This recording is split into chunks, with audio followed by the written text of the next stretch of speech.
bien, nous sommes de retour avec grandautomobile.fr et GT Auto pour faire suite et terminer cette semaine éco-participative par le biais de votre véhicule. Alors, en Martinique arrive depuis quelques semaines le Hyundai Kona électrique. La marque coréenne, 5e constructeur mondial, part à l'offensive et lance un véhicule avant-gardiste prêt pour entrer dans les grandes villes lorsque les voitures thermiques, elles, resteront à leur porte, à n'en pas douter. Alors, nous n'y sommes pas encore en Martinique, mais en Europe, pour certaines mégapoles, c'est déjà pour cette année. Je suis heureux de vous proposer pour cet essai le premier SUV tout électrique grand public de la marque coréenne, direction les routes de Martinique pour cet essai Hyundai. N'oubliez pas de vous abonner sur grandautomobile.fr. Vous y trouverez la fiche technique, bien sûr, notre avis et les tarifs, et surtout de vous abonner sur YouTube, notre chaîne GT Auto, en secouant la petite cloche. A très vite pour un nouvel essai.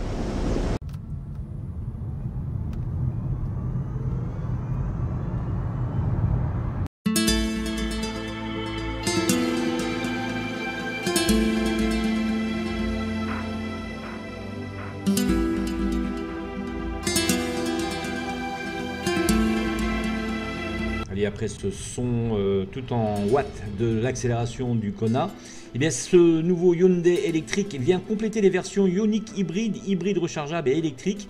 Et d'ici quelques mois, nous verrons le premier SUV à hydrogène de la marque coréenne, le Hyundai Nexo, arrivé sur le marché. Le Kona électrique est un SUV moyen existant en deux motorisations, 100 kW et 150 kW, dont l'autonomie est comparable à celle de ses frères et sœurs à essence, soit une distance étonnante de 449 km en une seule charge sur la version 64 kWh, notre modèle d'essai.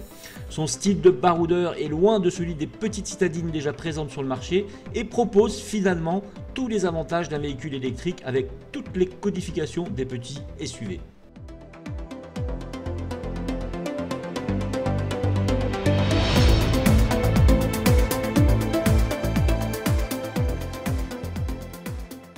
Avec ses 4,18 m de longueur pour 1,82 m de large et une hauteur contenue à 1,57 m, seule la calandre avant fermée et les jantes le distinguent vraiment de ses versions classiques. Ici, on a donc une entrée d'air inférieure réduite, flanquée de deux autres latérales qui suffiront aux faibles besoins des radiateurs de refroidissement des voitures électriques. Ceci profite évidemment au coefficient de pénétration dans l'air, un CX qui s'établit à moins de 0,30. Sachez également que les prises de recharge type 2 et combo 2 sont dissimulées à l'avant sous la trappe de cette calandre fermée côté conducteur.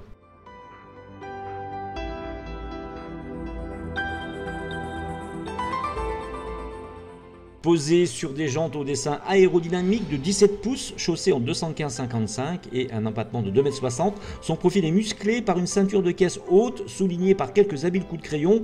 En vue 3/4 arrière, on retrouve le dessin inspiré de ses frères thermiques, avec notamment des feux de direction et de recul en position basse. Et dans le prolongement des passages de roues arrière, si la ceinture de caisse haute impose une petite lunette arrière, celle-ci est mise en valeur grâce à la présence d'un béquet aérodynamique 3D bien intégré.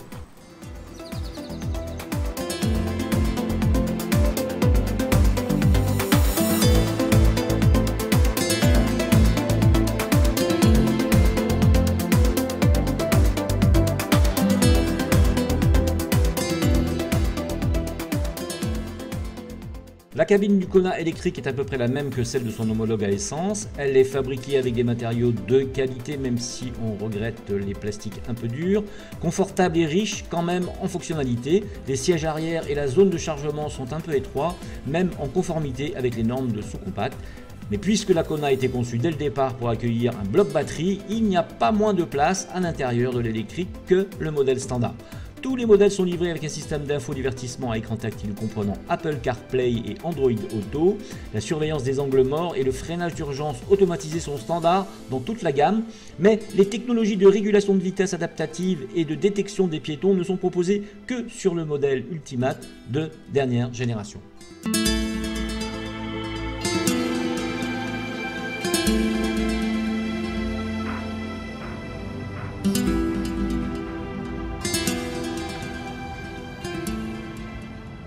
Sur nos routes, la voiture est bien équilibrée, même si elle pâtit un peu de son poids. Fini le stress donc de savoir si vous allez pouvoir partir de chez vous le matin au marin, travailler toute la journée dans le centre avec des déplacements nombreux, puis ne pas pouvoir retourner à la maison en soirée. Oui, c'est bien fini. Les 449 km d'autonomie sont bien là. Je note une récupération d'énergie très efficace à chaque freinage et donc rassurante. À l'aide d'ailleurs de petites molettes que vous avez sur le volant et qui vous permettent donc de gérer votre freinage plutôt avec ces molettes qu'avec la pédale. Vous l'avez compris, avec cette Kona électrique, on peut travailler en ville, mais dès qu'arrive le week-end, on peut aussi traverser l'île pour trouver meilleures et belles plages de la Martinique. Agilité, souplesse au volant, le silence est bienvenu, même si une petite touche permet à la voiture d'émettre un bruit façon soucoupe volante pour avertir les piétons de votre passage.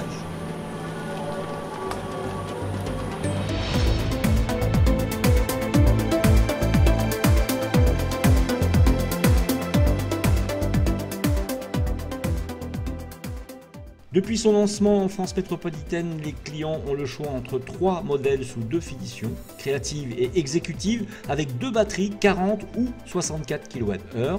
Kona donc dans sa version première avec la batterie ion polyémère de 39 kWh. Elle a quand même un joli couple maxi de 395 Nm pour un 0 à 100 km/h assez tonique en 9,7 secondes et une vitesse maximum limitée à 155 km/h. L'autonomie est de 312 km dans cette première version. Pour ce qui est de notre version d'essai, la batterie est portée à 64 kWh pour 170 kW, 204 chevaux, un couple maxi identique de 395 Nm, mais un voltage passant de 327 à 356 volts pour seulement 7,6 secondes du 0 à 100 km/h. Les accélérations sont vraiment marrantes, il faut absolument l'essayer. Donc cette voiture est portée avec une vitesse limitée à 167 km/h. Naturellement, l'autonomie augmente avec 449 km.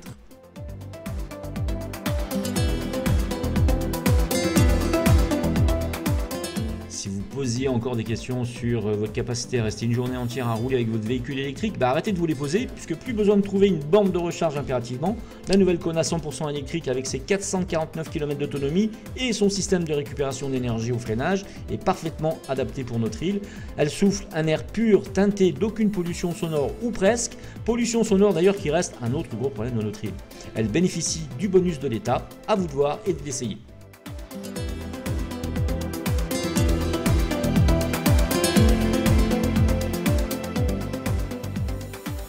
Et bien pour nous il est temps de terminer cet essai, non sans vous dire, n'hésitez pas à vous abonner sur notre chaîne GT Auto sur YouTube.